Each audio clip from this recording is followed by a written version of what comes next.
आल्याच्या नंतर ते फ्रेम करताय कायद्याची प्रोसिजर म्हणून 2-4 महिने वाट बघू नसता राज्यात आंदोलन उभा राहणारे फडणवीस साहेबांनी अजितदादांनी समजून घ्यायचं तुम्हाला काय करायचे ते करा आमच्या न्यायासाठी आम्ही आता रस्त्यावर जाणार आहे। या अगोदर देशमुख कुटुंबाला कुठल्याही गोष्टीत SIT स्थापन करणं असेल किंवा आरोपीला अटक करणं मकोका लावणं या अनुषंगाने अनेक वेळा आंदोलन करायला लावले। तर आता 1 वर्षानंतरही कृष्ण आंधळे फरार आहे तर नेमकं आज काही आंदोलनाची घोषणा करताय तशा पद्धतीने काय चर्चा झाली? हो आंदोलनाची घोषणा आम्ही करणार आहेत। आम्ही 7-8 दिवसात बैठक घ्यायला लागलो। मला हे मीडियाच्या बांधवाला आत्ताच सांगायचं नव्हतं। आम्ही राज्याची बैठक बोलून आम्ही एखाद्या वेळेस वेळ आली तर मस्साजोगमध्येच ती बैठक बोलवणार आहे आणि तिथून आंदोलनाची घोषणा करणार आहेत। कारण जोपर्यंत फडणवीस साहेब पहिले देवेंद्र फडणवीस होत नाहीत तोपर्यंत राज्यात कोणालाच न्याय मिळणार नाही। पूर्वीचा देवेंद्र फडणवीस बघण्याची इच्छा महाराष्ट्रातल्या लोकांची की जे अन्यायाच्या विरोधात लढत होते।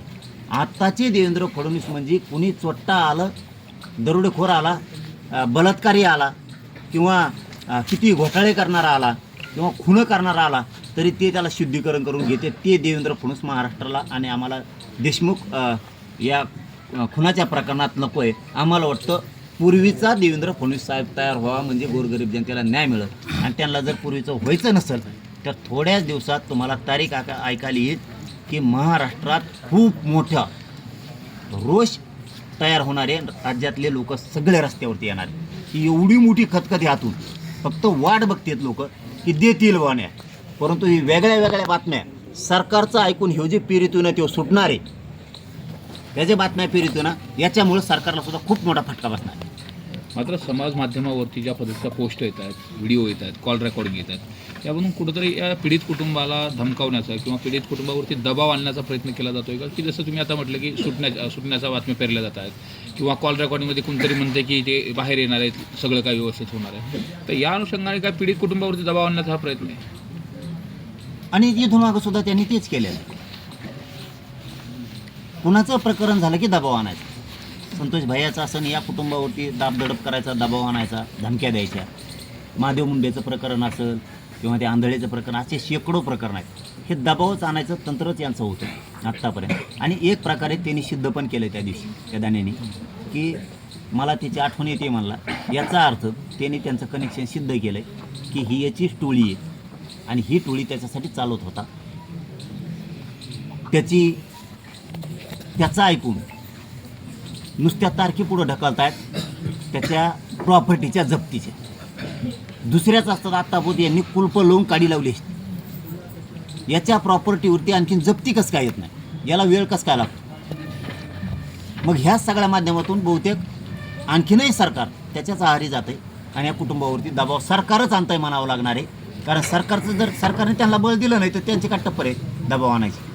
त्यांना तरी आणखीन दिसतंय की सरकार त्यांच्या पाठीशी आणि आम्हाला दिसायला लागले सरकारने त्यांच्या पाठीशी राहू नये आणि इथून पुढं सोशल मीडियावर याच्यावर टाकणारे इथं सेपरेट SP आहे ना काही दल पोलीस अधीक्षक कार्यालय ॲक्टिव्ह नाही दुसऱ्या राज्यात आहे का दुसऱ्या जिल्ह्यात आहे यांनी प्रत्येकावरती लगेच गुन्हे दाखल करून त्याला असं जर दिंड काढून झोडपिलं ना तर ते सगळे सोशल मीडियाचे प्रकारसुद्धा थांबतील नसता मग लोक इथून पुढं फडणवीस साहेब तुम्हाला सांगतो जसं तसं उत्तर देतील। मग पुन्हा काय म्हणू नका कायदा बिघाड आणि शांतता बिघाड ते होऊ शकतं कारण सहन करण्याच्या खूप मर्यादा असतात आणि मर्यादा पाळायची जबाबदारी आमची एकट्याची नाही त्यांची सुद्धा आहे। आरोपीच्या संपत्ती संदर्भात अधिवेशन चालू आहे काय मुख्यमंत्र्यांकडे मागणी कराल का की संपत्ती जप्तीच्या संदर्भामध्ये परत काही विषय पुढे झाला? गृह मंत्रालय ते करू शकतं। गृह मंत्रालय जर चौकशी एखाद्या माणसाची लावायची नसली तरी लावू शकतं आणि त्याला जिरीस आणून त्यांच्या पक्षात घेऊ शकते। हे महाराष्ट्राने उदाहरणं या 5-10 वर्षात बघितलेत। तर गृह मंत्रालय देवेंद्र फडणवीस साहेब त्याची संपत्तीवर जप्ती का आणू शकत नाही मग तुम्ही जाणून बुजून करतायत का? फडणवीस साहेबांनी या अधिवेशनाच्या काळात त्याच्या संपत्तीवरती तात्काळ जप्ती आणावी नसता पुढच्या आंदोलनाचा सामना करायला तुम्ही तयार राहा। तर पाटील साहेब तुम्ही बोलताना सारखं असं म्हणताय की धनंजय मुंडेंना पाठीशी घातलं जातं सरकार पाठीशी घालतंय असं काय आहे धनंजय मुंडेंकडे की सरकारला एका आमदारासाठी एवढं सगळं करावं लागतं? यांचे काही व्हिडिओ का कोण त्याच्याकडे लनीचे नाही लनीचे आणि एखादबार घोळा खेळत घेतला असले त्याच्यामुळे भीतीत का काय नसता आम्हाला वाटत हे दबण्यासारखे आहेत त्याच्या पुढे झिंगूर येते. हे दोन उपमुख्यमंत्री आणि एक मुख्यमंत्री, त्याच्या पुढे चिल्लर येते, आंडुकलं लय चिल्लर येते. ते असं लोळीवर नाही कुंकडे बी तर कळून बी नाही जाणार. पण याच्याजवळ काहीतरी दिसतंय त्यांचं. आणि मग हे असं आहे बायावणी तसले ते मेंगे चाळे करतंय. मी हिडो टाकीन, लेंड्या घालीन, शेळ्यात कुठं औषध घालीन, ते असलं बायाच्या वाहनच आहे. त्याला एका बापाच्या आवडत असलं तर बघायला. जसा नार्को टेस्टला हा म्हणला होता ना, चल तो आहे गांडीत दम आहे का, आणि चल नार्को टेस्ट. असे मर्दाचे कामं करायचे. याच्याजवळ काहीतरी असं, कारण याला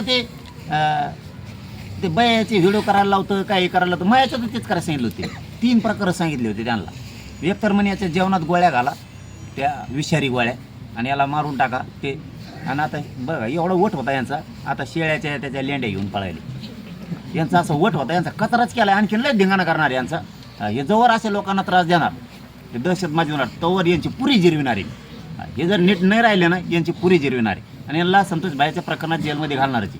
त्यांना दुसरं काम सांगितलं की याच्या गाडी अंगावर घाला. आणि तिसरं काम सांगितलं की रेकॉर्डिंग खोट्या बना, व्हिडिओ बना, करा व्हायरल. कारण ते काय असं शरण येत नाही ना, त्याला बदनाम करून टाका. माझ्या जातीसाठी लढतो भाऊ मी, गोरगरिबांच्या लेकरासाठी. संतोष भाईच्या प्रकरणात लढू नको का? गोरगरीब मराठ्यांसाठी लढू नको? त्या लेकराबाळा न्याय देऊ नको का? मग तुम्हाला मारून टाकणार, बदनाम करणार. माझा समाज कसा विश्वास ठेवी? तू कसले व्हिडिओ बनवणार, कसल्या रेकॉर्डिंग बनवणार, तू टाकून देणार पैशाच्या जोरावरती. माझा समाज विश्वास ठेवणार. आणि मी कोणासाठी जीवन वाहून घेतलं आहे? माझं हाडाचे काढ कोणासाठी केलेत मी? ह्याच गोरगरिबांच्या समाजाच्या लेकरासाठी केले. सगळं डावावर लावलं आहे मी, माझं अख्खं कुटुंब, आणि मी सुद्धा स्वतः. आणि नीच पायदास असली की व्हिडिओ बनवणार, टाकणार, त्याच्यावर माझा समाज आणि सरकार पण विश्वास ठेवणार का? ते असलं नीच आहे. त्याच्यामुळं त्यांचं काहीतरी असू शकतं म्हणून हे भेट येत नसता. असे लात मारून बाहेर काढ असताना त्याला बहुतेक अंदाज येतो. आणि नसन तर त्याला लात मारून बाहेर काढ. तुमच्याजवळ काहीच नसन ना, त्याचं तुमच्याजवळ काही गबाळ नसेल तर लात मारून बाहेर काढा.